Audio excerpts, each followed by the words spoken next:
visi saya, tujuan hidup saya ini terlalu wah, sementara saya sendiri keadaannya begini, akhirnya tidak bisa tercapai dan yang terjadi adalah stres. Dan Yesus tahu betul itu, kemampuan segala macamnya yang dia punyai, dia bisa melakukan itu.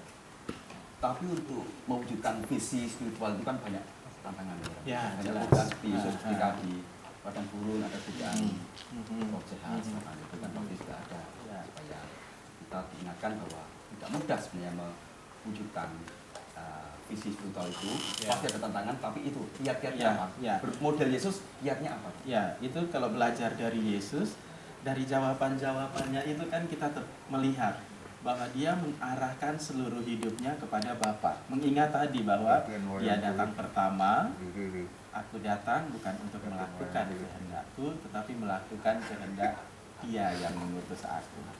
Oleh karena itu, jawaban-jawaban kepada si penggoda itu dia katakan seperti di Matius 4 ayat 4 ya. Itu ketika penggoda bilang, kan dia sudah lapar nih. Dia minta supaya Yesus mengubah batu menjadi roti. Tapi dia katakan apa? Manusia bukan hidup dari roti saja, tetapi dari setiap firman yang keluar dari mulut Allah. Godaan yang kedua, Yesus lalu menjawab si penggoda, janganlah engkau mencobai Tuhan Allahmu. Ya, dan jawaban kepada godaan yang ketiga juga selalu mengarahkan kepada Allah. Engkau harus menyembah Tuhan Allahmu dan hanya kepada Dia sajalah engkau berbakti. Nah, nampak sekali kan bahwa visi Yesus itu sangat jelas. Visi Yesus itu sangat jelas nampak bahwa seluruhnya tertuju kepada Allah. Dan tujuan itulah yang mengarahkan langkah hidupnya, yang mengarahkan pengajaran-pengajarannya, dan mengarahkan tindakan-tindakannya. Ya.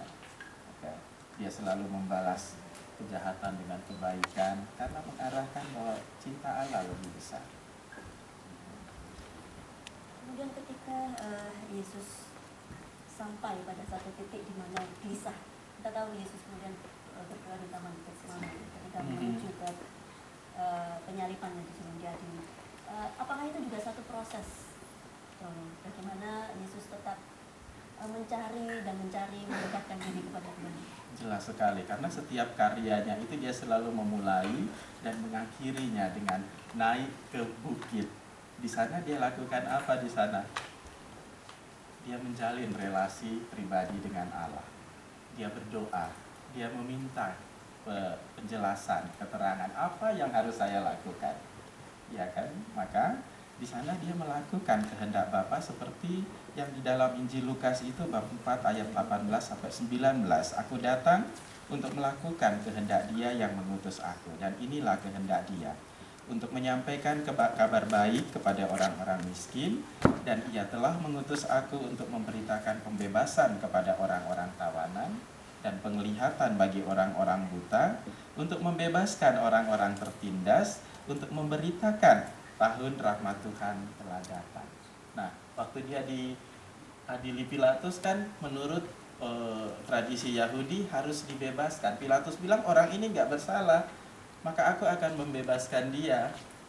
Tetapi umat waktu itu berteriak, menyahkanlah dia. Akhirnya siapa yang dibebaskan waktu itu? Barabas. Maka benar sekali bahwa dia datang untuk memberikan pembebasan kepada orang-orang tawanan, salah satu contohnya.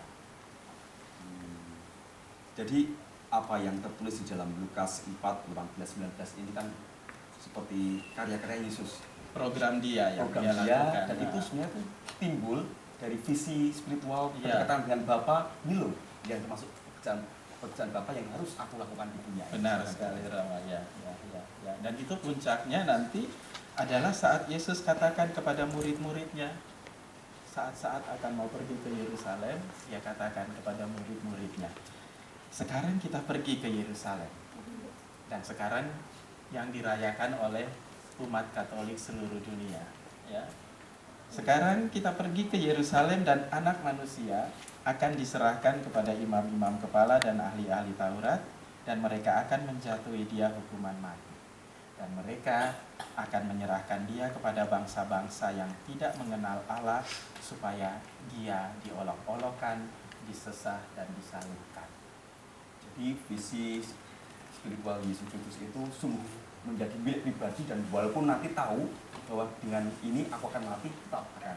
Ya, ada nilai yang lebih tinggi yang akan diperjuangkan ya. Nah, visi spiritual ini terpenuhi dalam perjalanan sengsara dari rumah Pilatus sampai ke Bukit Kalvari, dan dari Bukit Kalvari memuncak di atas sebuah bukit di mana dia terangkat kembali ke tempat dari mana dia berasal ya, kepada Bapa. Tidak terasa 30 menit. Iya. Sebenarnya masih banyak yang bincangkan karena keterbatasan waktu, Romo. Kita harus mengakhiri perjumpaan kita pada sore hari ini. Ya. Dan kami berharap Romo betul-betul menyampaikan pesan kepada umat, menutup dengan doa dan berkat. Ya. Terima kasih para pemirsa di rumah. Kita sekalian sudah menjadi orang Katolik sekian tahun, tetapi kekatolikan kita itu akan menjadi bermakna dan penuh arti bukan hanya untuk diri kita sendiri, tapi juga untuk orang lain, kalau kita sungguh menghayatinya dan mengenal sungguh bahwa kita ini adalah anak-anak Allah. Bisa, tak terasa waktu sudah cukup bagi kita. Berkat Roh Martin kita diberi peneguhan yang baru. Apapun visi kita, ketahuilah bahwa Allah menyertai kita senantiasa sampai akhir zaman. Ketika kita mewujudkan visi spiritual kita, Allah tetap menyertai kita.